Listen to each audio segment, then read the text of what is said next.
Hi everyone, মাই কিচেনে সবাইকে জানাচ্ছি স্বাগতম। আমরা অনেকেই আছি যারা রাতের ভাত খেতে পছন্দ করি না, কিন্তু এই রাতের ভাত অনেক সময় বেশি হয়ে থাকে। আর এই ভাতটাকে যদি একটু অন্যরকমভাবে তৈরি করা যায় তাহলে কেমন হয়? খেতে হবে সুস্বাদু আর হবে অনেক বেশি টেস্টিও। তাহলে চলুন দেখে নেই। এখানে আমি রাতের বেঁচে যাওয়া ভাত নিয়ে নিয়েছি। এটাকে আপনারা ফেলে না দিয়ে এটাকে সকালে নাস্তা হিসেবেও খেয়ে নিতে পারবেন। আর অবশ্যই এটা ধোয়ার কোনো প্রয়োজন নেই। আর হ্যাঁ বন্ধুরা, আমি আপনাদেরকে অনুরোধ করছি আমার চ্যানেলটিকে সাবস্ক্রাইব করে আমার পাশেই থেকে দেখতে থাকুন আর পাশে থাকা বেল আইকনটিকে অল করে দিন। এখানে আমি 2টি ডিম নিয়ে নিয়েছি আর এই 2টি ডিমকে আমি ফেটিয়ে নিব। আর এখানে আমি সাদা অংশ আর ডিমের কুসুমটাকে আলাদা করে নিব। আমি আপনাদেরকে দেখিয়ে দিচ্ছি। দেখুন, এখানে আমি ডিমের কুসুমটাকে আলাদা করে নিয়ে নিয়েছি।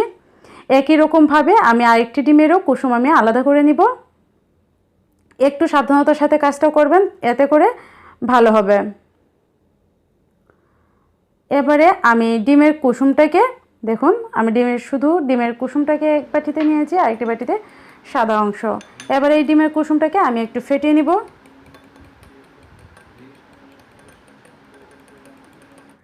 এবার আমি এই ডিমের কুসুমটাকে ভাতের মধ্যে দিয়ে দিব।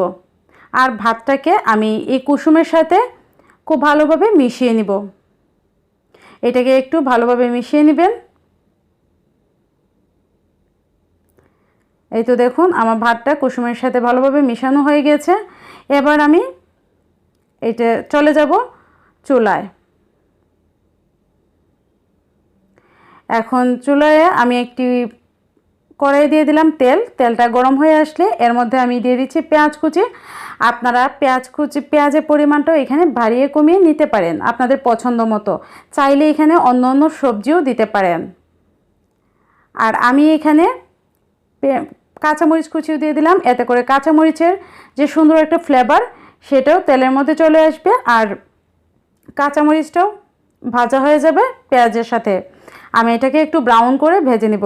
এই তো ঠিক দেখুন, এইরকম ভাজা হওয়ার পরে আমি এর মধ্যে দিয়ে দিব ডিমের কুসুমে মেখে রাখা ভাত।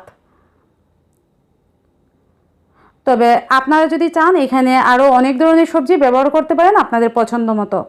এবার এই ভাতটাকে আমি কিছুক্ষণ ভেজে নিব। এটাকে 2-3 মিনিটের মতো ভাজলেই হবে।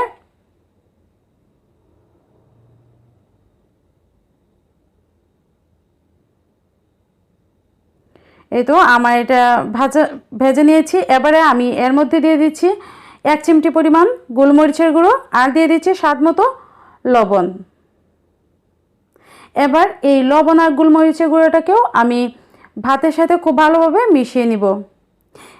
ডিমের কুসুমটাকে আলাদা করে ফেটিয়ে দেওয়ার কারণে কিন্তু কুসুমটা দানা দানা হয়নি। আর কুসুমটা যেহেতু একটু নরমই হয়, এই জন্য কুসুমটাকে আলাদা করে নিয়ে নিয়েছি।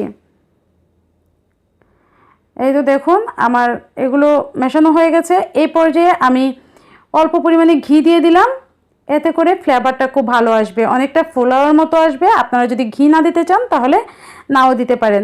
তবে আমার কাছে মনে হয়েছে ঘি দিলে খুব ভালো হবে, একদম ফোলাওয়ার মতো একটা স্মেল হবে। এই জন্য আমি ঘিটাকে দিয়ে দিলাম। ঘিটাকেও আমি এটার সাথে মিশিয়ে নিব। এবারে আমি দিয়ে দিব ডিমের সাদা অংশ। আর ডিমের সাদা অংশটা দেওয়ার সাথে সাথে এটাকে নেড়েচেড়ে ভেজে নিতে হবে এবং এটাকে দ্রুতই নেড়েচেড়ে দিতে হবে, না হলে ডিমের সাদা অংশটা একদম শক্ত হয়ে যাবে, দলা বেঁধে যাবে।